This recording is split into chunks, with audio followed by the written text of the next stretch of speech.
नमस्कार साथियों, मैं व्याख्याता कपिल देव सैनी कामरा कोचिंग श्री गंगानगर से आपका स्वागत करता हूं। विद्यार्थियों, आज मैं राजस्थान के इतिहास में एक महान योद्धा, एक वीर सपूत के इतिहास का वर्णन करने जा रहा हूं और वो जो वीर सपूत हैं उनका नाम है महाराणा सांगा।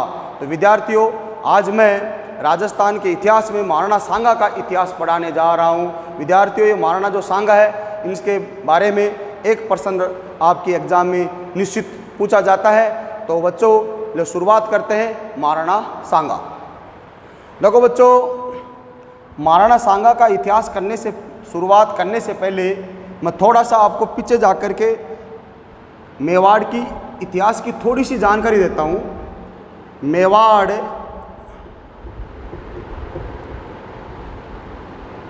का इतिहास, इस मेवाड़ का जो इतिहास है विद्यार्थियों, आपको पता होना चाहिए मेवाड़ के जो शासक थे, मेवाड़ के जो शासक थे वो घुइल वंश के शासक थे। मेवाड़ के जो शासक थे वो कौन से वंश के थे? घुइल वंश के शासक थे। और ये जो मेवाड़ का जो इतिहास है, मेवाड़ के जो राजा थे वो दो शाखाओं में बटे हुए थे। मेवाड़ के जो राजा थे वो कितनी शाखाओं में बटे हुए थे? दो शाखाओं में बटे हुए थे। एक जो शाखा थी वो थी रावल शाखा, एक जो शाखा थी वो रावल थी, और दूसरी जो शाखा थी वो थी सिसोदिया शाखा। सिसोदिया शाखा, एक रावल शाखा, दूसरी सिसोदिया शाखा। विद्यार्थियों, आपको पता होना चाहिए रावल शाखा का संस्थापक था बप्पा रावल, उसके बाद में हुआ अलट, शक्ति कुमार, सामंत सिंह, जैतर सिंह, रावल तेज सिंह और रावल रतन सिंह। ये मैंने मुख्य शासकों के नाम बताए हैं। रावल रतन सिंह पर अलाउद्दीन खिलजी आक्रमण करता है और रावल रतन सिंह मारा जाता है और रतन सिंह की रानी पद्मिनी जौहर कर लेती है। तो रावल शाखा का अंत तो रावल रतन सिंह से हो जाता है। रावल रतन सिंह से रावल शाखा का क्या हो जाता है? अंत हो जाता है। दूसरी बात, अब आती है सिसोदिया। सिसोदिया शाखा के जो राजा थे वो अपने नाम से पहले, इनका जो नाम था, नाम के पहले वो क्या लगाते हैं? राणा शब्द लगाते हैं, राणा या महाराणा लगाते हैं।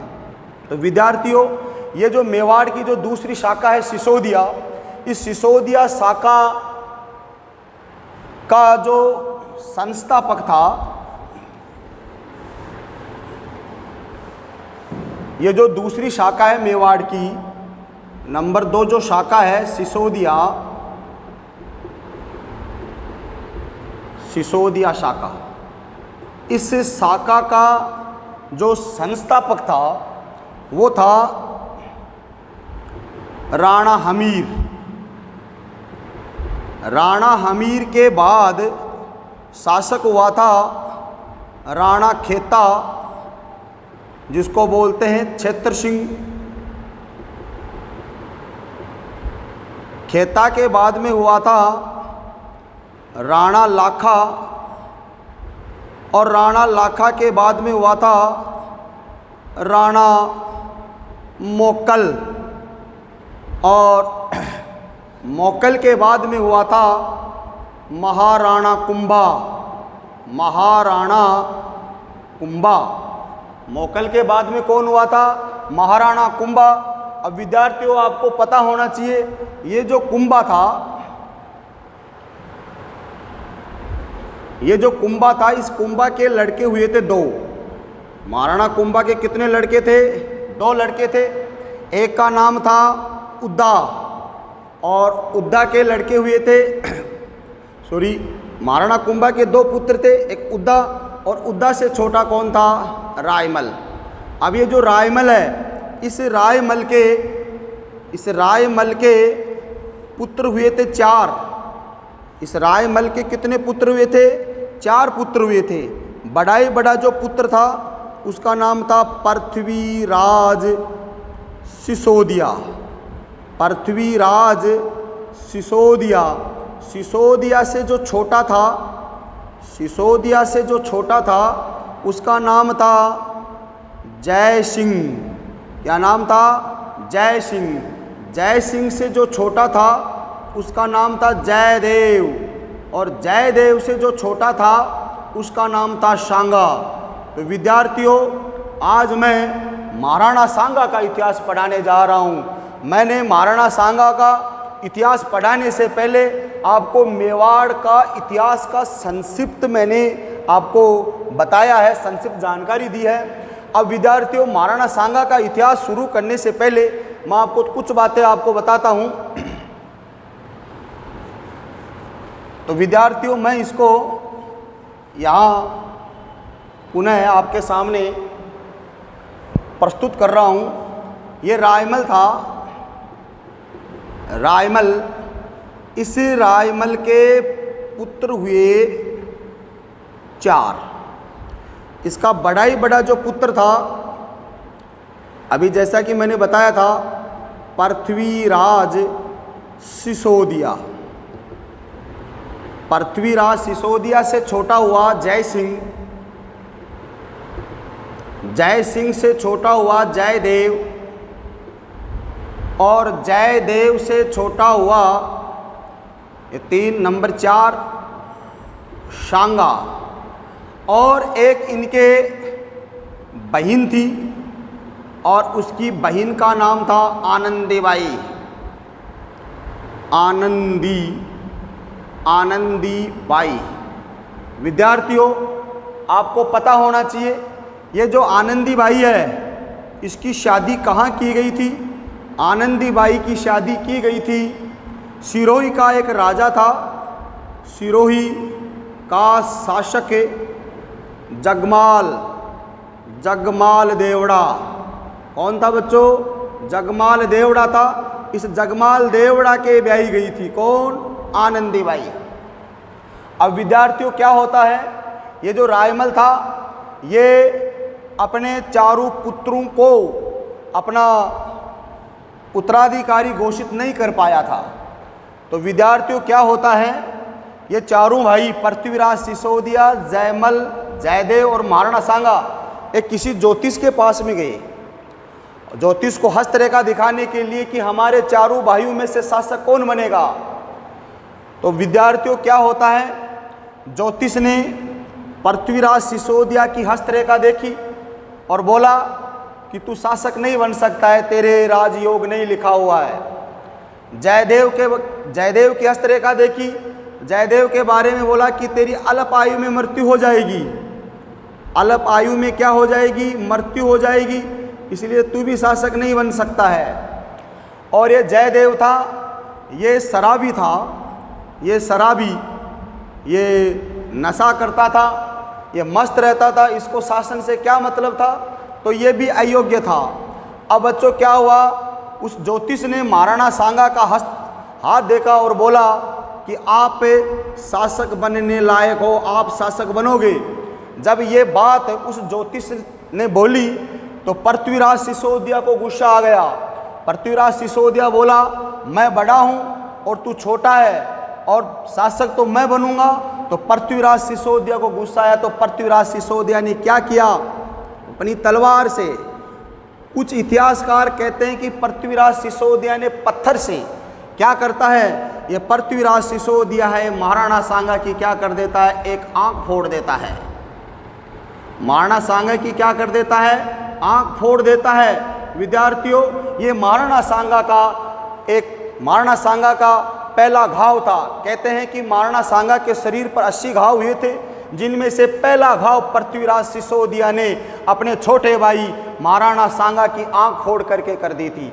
अब विद्यार्थियों, क्या होता है, महाराणा सांगा ने जब पृथ्वीराज सिसोदिया ने जब महाराणा सांगा की आंख फोड़ दी तो ये महाराणा सांगा था, ये पृथ्वीराज सिसोदिया से डर गया था, ये भयभीत था। तो ये महाराणा सांगा कहाँ चला गया? अजमेर चला गया। और अजमेर में एक व्यक्ति था, करमचंद पंवार। कौन था? करमचंद पंवार था। उस कमरचंद पंवार के घर पे, कहने का मतलब वहाँ रहता था।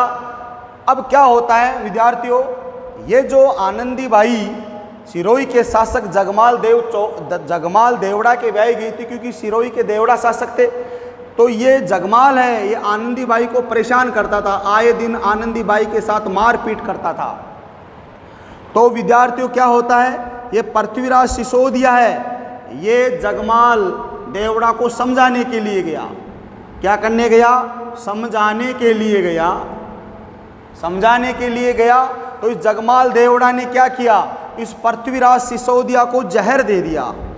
पृथ्वीराज सिसोदिया को क्या दे दिया? जहर दे दिया। तो ये पृथ्वीराज सिसोदिया सिरोही से वापस आते आते ये कुंभलगढ़ का जो किला है, कुंभलगढ़ का जो किला है, इस कुंभलगढ़ के किले में पहुँचते पहुँचते क्या होता है विद्यार्थियों, पृथ्वीराज सिसोदिया की क्या हो गई? मृत्यु हो गई। और विद्यार्थियों पृथ्वीराज सिसोदिया की जो छतरी है वो भी कहाँ बनी हुई है? कुंभलगढ़ के किले में बनी हुई है। ये जो कुंभलगढ़ के किले में पृथ्वीराज सिसोदिया की छतरी है वो 12 खंभों की छतरी के नाम से जानी जाती है। मेरा कहने का मतलब है पृथ्वीराज सिसोदिया की छतरी है, कुंभलगढ़ के किले में 12 खंभों की छतरी के नाम से जानी जाती है। तो विद्यार्थियों क्या होता है, पृथ्वीराज सिसोदिया की मृत्यु हो गई जहर देने से। जय सिंह था वो अल्प आयु में मर गया, जयदेव था वो शराबी था। इसको शासन से क्या मतलब था? अब बचा कौन? महाराणा सांगा। अब महाराणा सांगा क्या करता है, महाराणा सांगा को पता चल गया कि मेरे जो बड़े जो भाई हैं, ज्येष्ठ भाई हैं, वो अयोग्य हैं, पृथ्वीराज मर गया, छोटे भाई ये जो जय सिंह जयदेव थे ये मर ही गया था, जयदेव को शासक से कोई मतलब नहीं था। अब सांगा आता है और सांगा क्या करवाता है? अपना राज्य अभिषेक करवाता है। तो विद्यार्थियों अब महाराणा सांगा का इतिहास यहाँ से शुरू होता है। ये जो मैंने जानकारी बताई है ये सांगा के शासन बनने से पहले की जो जानकारियाँ थी वो मैंने आपको प्रस्तुत की हैं। अब विद्यार्थियों महाराणा सांगा का इतिहास शुरू किया जा रहा है, ध्यान से सुनना।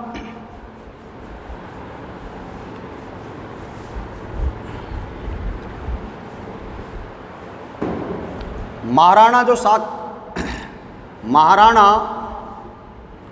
सांगा था इसको बच्चों इतिहास में संग्राम सिंह प्रथम के नाम से भी जाना जाता है।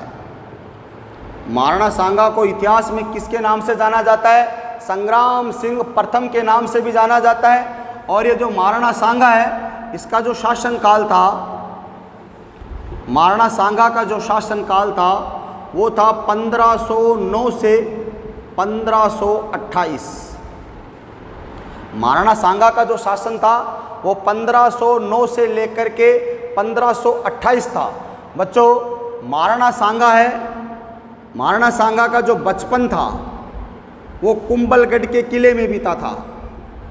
महाराणा सांगा है उसका जो बचपन है वो कौन से किले में बीता था? कुंभलगढ़ के दुर्ग में, कुंभलगढ़ के किले में बीता था। और महाराणा जो सांगा है ये बच्चों रायमल के सबसे छोटे पुत्र थे। महाराणा सांगा के बारे में कर्नल जेम्स टोड ने कहा है, कर्नल जेम्स टोड ने क्या कहा है?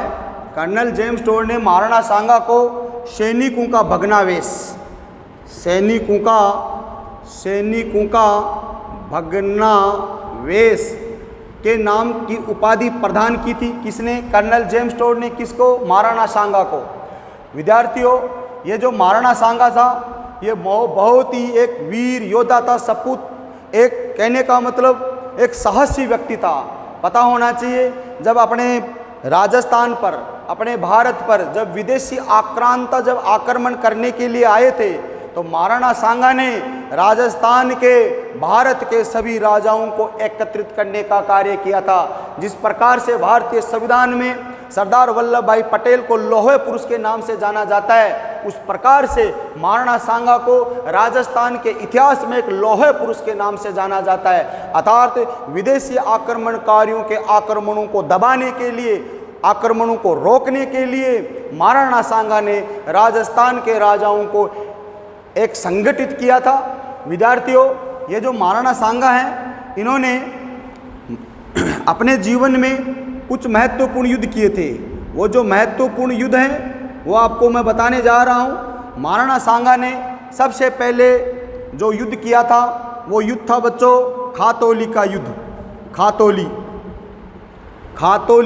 का युद्ध, ये खातौली है, ये वर्तमान में कहते हैं कोटा में है। खातौली का युद्ध कब हुआ था?